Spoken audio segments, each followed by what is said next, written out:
Sanju Samson with CSK trade confirm ஆயிடுச்சுன்னு சொல்றாங்க. சிஎஸ்கேல இருந்து எந்த பிளேயர் கொடுக்க போறான்ற லிஸ்டும் வந்துருச்சு. ராஜஸ்தான் மேனேஜ்மெண்ட் 2 பிளேயரை கேட்டிருக்காங்களாம், மனசாட்சி இல்லாம. இப்போ ட்ரேடு எந்த நிலைமையில இருக்கு, சஞ்சு சாம்சன் சிஎஸ்கேக்கு வருவாரா மாட்டாரா, அதுக்கு சிஎஸ்கே எந்த பிளேயரை கொடுக்கறத ஒத்துக்கிட்டாங்கன்ற ஃபுல் டீடைல்ஸையும் இந்த வீடியோல பார்க்கலாம். மறக்காம எல்லாரும் சேனலை சப்ஸ்கிரைப் பண்ணி வச்சுக்கோங்க. சாம்சன் சிஎஸ்கே ட்ரேட பத்தி நேத்து தான் நியூஸ் வந்துச்சு. ட்ரேடு டெல்லிக்கு போய் கொல்கத்தா போய் மறுபடியும் சென்னைக்கே வந்துடுச்சு. சென்னை சூப்பர் கிங்ஸும் சாம்சன் எடுக்கிறதுல ஃபுல் பொட்டன்ஷியல் காட்டுறாங்களாம். ஆனா அதுக்கு ஆர்ஆர் வச்ச டிமாண்ட் தான் ரொம்பவே கடுப்பேத்துற மாதிரி இருக்கு. என்ன டிமாண்ட்னா, சாம்சனை சிஎஸ்கே ட்ரேட் பண்ணனா அதுல சென்னையில இருந்து ரவீந்திர ஜடேஜா இல்லனா சிவம் துபேவை தர மாதிரி தான் பேசிட்டு இருந்தாங்க. இப்போ என்ன வந்திருக்குன்னா, நீங்க ரவீந்திர ஜடேஜா மட்டும் இல்லாம டெவால் பிரீவியஸையும் தரணும், அப்பதான் நாங்க சாம்சனை தருவோம்னு ஆர்ஆர் மேனேஜ்மெண்ட் டிமாண்ட் வச்சிருக்காங்களாம். டேய், இதெல்லாம் உங்களுக்கே நியாயமா இருக்காடா? சாம்சன் ஒரு மேட்ச் வின்னர் தான். ஆனா ஐபிஎல் சீசன்ல எடுத்து பாருங்க, மொத 2 மேட்சை தவிர எந்த மேட்ச்லயுமே சாம்சன் பெருசா பர்ஃபார்மன்ஸே பண்ணிருக்க மாட்டாரு. 2022 ஃபைனலுக்கெல்லாம் கூட எடுத்துட்டு போயிருக்காரு. அதுக்காக ரவீந்திர ஜடேஜாவையும் டெவால் பிரீவியஸையும் தர அளவுக்கு சென்னை முட்டாளா இருப்பாங்களான்னு தெரியல.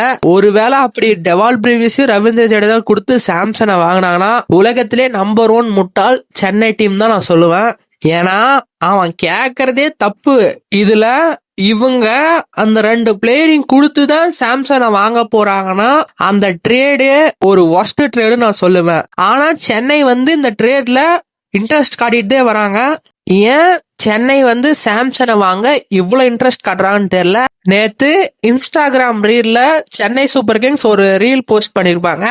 அதுல ஒரு பாட்டு வந்திருக்கும், சேட்டன் வந்தல்லேன்ற மாதிரி ஒரு பாட்டு வந்திருக்கும். கரெக்டா அந்த வீடியோ எடுக்கிறதுக்கு முன்னாடியா பின்னாடியான்னு தெரியல.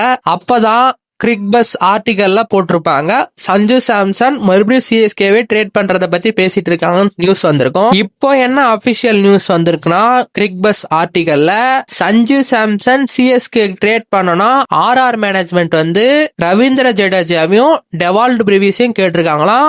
அவங்க 2 பிளேயரை கொடுத்தா நாங்க சாம்சனை தரோம்னு சொல்லிருக்காங்களாம். என்ன ஒரு தலகணம் இருக்கும். அவனுங்கெல்லாம் 2008 அப்புறம் கப்பே அடிக்கல. அவனுங்க சொல்ற டிமாண்ட இவனுங்க கேட்க போறன்னு வேற சொல்லிக்கிட்டு இருக்காங்க. டேய், ரவீந்திர ஜடேஜாவுக்காவது ஏஜ் ஆகுது, அதனால ட்ரேட் பண்ணீங்கன்னா எந்த ஒரு பிரச்சனையும் கிடையாது. ஆனா டெவால் பிரீவியஸ் இப்பதான் 22, 23 வயசு ஆகுது. நீங்க விட்டீங்கன்னா இன்னும் 10 வருஷத்துக்கு ஃபீல் பண்ணுவீங்க. டெவால் பிரீவியஸ் எல்லாம் ட்ரேட பத்தி நீங்க பேசவே கூடாது. ஒருவேளை சென்னை டெவால் பிரீவியஸ கொடுத்து சாம்சனை கொண்டு சாம்சன் மட்டும் ஒழுங்கா பர்ஃபார்மன்ஸ் பண்ணலன்னா சாம்சனோட ஃபேமிலியே இழுத்து போட்டு திட்ட ஆரம்பிச்சிருவானு இவனுங்க.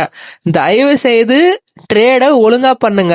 உடனே சில பேரு தூக்கின்னு வந்துருவாங்க, சாம்சனை பத்தி தெரியுமா, ரவீந்திர ஜடேஜா பத்தி தெரியுமா. எனக்கு 2 பேருமே தேவலன்னு சொல்றேன். நீங்க ரவீந்திர ஜடேஜாவும் ரிலீஸ் பண்ணிட்டு பத்திரனாவும் ரிலீஸ் பண்ணிட்டு மத்த பிளேயர் ரிலீஸ் பண்ணீங்கன்னா ஆக்ஷன் பார்ஸ்ல மினிமம் 60 கோடி தான் இருக்கும். நீங்க தாராளமா 3 பிக் பிளேயரை எடுத்து போட்டு வரலாம். தயவு செய்து ரவீந்திர ஜடேஜாவை ட்ரேட் எல்லாம் பண்ணாதீங்க, ஆக்ஷன்ல விட்டே கூட எடுத்துருங்க. ஏன் சொல்றேன்னா, ரவீந்திர ஜடேஜாவோட T20 ஃபார்ம் டிப் ஆயிட்டே இருக்கு, அதுக்காக தான் சொல்றேன். சாம்சனா நம்பினீங்கன்னா முதல் 2 மேட்ச் தாராளமா அடிப்பாரு, மத்த மேட்ச் பர்ஃபார்மன்ஸ் பண்ணுவாரா எனக்கு கேட்டா தெரியாது. இப்ப கூட நிறைய பேர் தூக்கின்னு வருவாங்க, சென்னை பத்தி தெரியுமா, லாயல்டி கேள்வி. ஏன்டா 4 கப் அடிச்சு கொடுத்த சுரேஷ் ரெய்னாவே ஆக்ஷன்ல அன்சோல்டா போக விட்டாங்க. ஒரு கப் அடிச்சு கொடுத்த ரவீந்திர ஜடேஜாவாடா விடுறதுக்கு ஃபீல் பண்ணுவாங்க. என்ன கேட்டா ரவீந்திர ஜடேஜாவை ரிலீஸ் பண்ணிட்டு தயவு செய்து ஒரு நல்ல ஆல்ரவுண்டர் கூட எடுத்துட்டு வாங்கடா. சரி கைஸ், இதுவரைக்கும் தான் நியூஸ் அப்டேட் வந்திருக்கு. வேற எதுனா அப்டேட் வந்தா அடுத்த வீடியோல பார்க்கலாம். மறக்காம நம்ம சேனல் சப்ஸ்கிரைப் பண்ணிருங்க. குறிப்பா ஹைப் பட்டன் ஹைப் பண்ணிடுங்க.